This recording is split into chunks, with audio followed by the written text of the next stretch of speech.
ಬೆಂಗಳೂರಿಗರೆ ಹುಷಾರ್ ಹುಷಾರ್, ಮಾರ್ಕೆಟ್ನಲ್ಲಿ ಸಿಗೋದೆಲ್ಲ ಫ್ರೆಶ್ ತರಕಾರಿ ಅಲ್ಲ.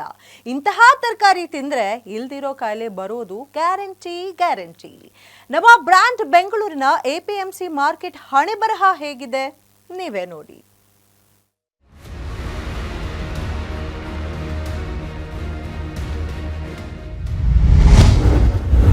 ಇದೇನು ಮಾರ್ಕೆಟ್ ಗಾರ್ಬೇಜ್ ಡಂಪಿಂಗ್ ಯಾರ್ಡೋ? ಮಾರ್ಕೆಟ್ನಲ್ಲಿ ಸಿಗೋದೆಲ್ಲ ಫ್ರೆಶ್ ತರಕಾರಿ ಅಲ್ವೇ ಅಲ್ಲ. ಈ ಸುದ್ದಿ ಬೆಂಗಳೂರಿನ ಜನ ನೋಡ್ಲೇಬೇಕಾದ ಸ್ಟೋರಿ. ನಾವು ತಿನ್ನೋದೆಲ್ಲ ಫ್ರೆಶ್ ಅಂತ ಅಂದ್ಕೊಂಡಿದ್ರೆ ಅದು ನಿಮ್ಮ ಭ್ರಮೆಯಷ್ಟೇ. ಮಾರ್ಕೆಟ್ನಲ್ಲಿ ಏನಾದ್ರೂ ತರಕಾರಿ ತಗೊಂಡು ಮನೆಗೆ ಹೋಗಿ ಫ್ರೆಶ್ ತರಕಾರಿ ಅಂತ ಅಡುಗೆ ಮನೆಯಲ್ಲಿ ಸಂಭ್ರಮ ಪಡ್ತಾ ಇದ್ರೆ ಒಮ್ಮೆ ಇಲ್ಲಿ ನೋಡಿ. ನೀವು ಸೇವನೆ ಮಾಡ್ತಿರೋದೆಲ್ಲ ಫ್ರೆಶ್ ಅಲ್ಲ. ನೀವು ತಗೊಂಡು ಬರೋ ತರಕಾರಿಗಳನ್ನ ಹೇಗೆ ಮಾರ್ತಾರೆ ಅನ್ನೋದನ್ನ ನೀವೇ ನೋಡಿ. ಒಂದಷ್ಟು ಕೆಟ್ಟಿರುವಂತಹ ತರಕಾರಿಗಳನ್ನ ಕೂಡ ಅಲ್ಲೇ ಡಂಪ್ ಮಾಡಿದ್ದಾರೆ. ಅಂದರೆ ಯಾವುದೇ ರೀತಿಯಾದಂತಹ ಸ್ವಚ್ಛತೆ ಇಲ್ಲ ಅಂತ ಹೇಳ್ಬೋದು. APMC ಮಾರ್ಕೆಟ್ನಲ್ಲಿ ನೀವು ನೋಡ್ತಾ ಇರ್ಬೋದು ದೃಶ್ಯಗಳಲ್ಲಿ ಕಂಪ್ಲೀಟ್ ಆಗಿ ನೊಣಗಳು ಮುತ್ಕೊಂಡಿದೆ.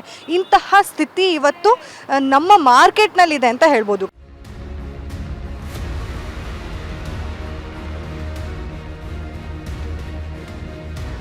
ಯಶವಂತಪುರ APMC ಯಾರ್ಡ್ನಲ್ಲಿ ನೊಣಗಳದ್ದೇ ದರ್ಬಾರ್. ತರಕಾರಿ ಮಾರಾಟವೂ ಅಲ್ಲೇ, ಕಸ ವಿಲೇವಾರಿಯೂ ಅದೇ ಸ್ಪಾಟ್ನಲ್ಲೇ ಮಾಡ್ತಾರೆ. ಇದರಿಂದ ಯಶವಂತಪುರ APMC ಮಾರ್ಕೆಟ್ ಗಬ್ಬೆದ್ದು ನಾರ್ತಿದೆ.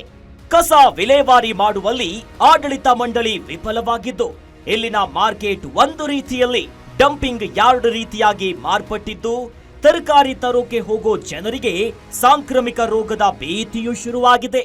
ಅದೇ ಆರೋಗ್ಯದ ಮೇಲೆ ಪರಿಣಾಮ ಆಗುತ್ತೆ. ಹೊಟ್ಟೆ ನೋವು ಬರುವಂಥದ್ದು, ಲೂಸ್ ಮೋಷನ್ ಆಗೋವಂಥದ್ದು, ವಾಂತಿ ಆಗೋವಂಥದ್ದು, ಆಮೇಲೆ ರ್ಯಾಷಸ್ ಬರೋವಂಥದ್ದಾಗುತ್ತೆ. ಎಲ್ಲ ತರಕಾರಿಗಳನ್ನು ಆ ಸ್ಪೆಸಿಫಿಕ್ ಪೀರಿಯಡ್ ಇರುತ್ತೆ, ಸೆಲ್ಫ್ ಲೈಫ್ ಅಂತ ಇರುತ್ತೆ. ಮಿನಿಮಮ್ 2-3 ಅವರ್ಸ್ ಅದನ್ನು ತರಕಾರಿನ ಕಟ್ ಮಾಡಿ ಒಂದು 2 ಗಂಟೆ ಒಳಗಡೆ ಅದನ್ನು ತಂದು ಸೇವಿಸಬೇಕಾಗಿರುತ್ತೆ. ಬಟ್ ಅದನ್ನು ಸೇವಿಸದೇ ಇರೋದಕ್ಕೆ ಅಥವಾ ಅದನ್ನು ಸರಿಯಾಗಿ ಯೂಸ್ ಮಾಡದೇ ಇರೋದಕ್ಕೆ ಅದು ಆರೋಗ್ಯ ಮೇಲೆ ಪರಿಣಾಮ ಬೀರುತ್ತೆ. ನೊಣಗಳೇ ಮುತ್ತಿರುವ ತರಕಾರಿ ತಿಂದ್ರೆ ವಾಂತಿ, ಬೇದಿ, ಹೊಟ್ಟೆ ನೋವು, ರ್ಯಾಷಸ್ ಹೀಗೆ ಅನೇಕ ರೋಗಗಳಿಗೆ ಗುರಿಯಾಗ್ತಾರೆ. ಆದ್ರಿಂದ ಜನರು ಸ್ವಲ್ಪ ಯೋಚಿಸಿ ನೋಡಿ ತರಕಾರಿಯನ್ನ ಖರೀದಿ ಮಾಡಬೇಕು. Chandana Krishnappa, metro bureau, guarantee news, Bengaluru.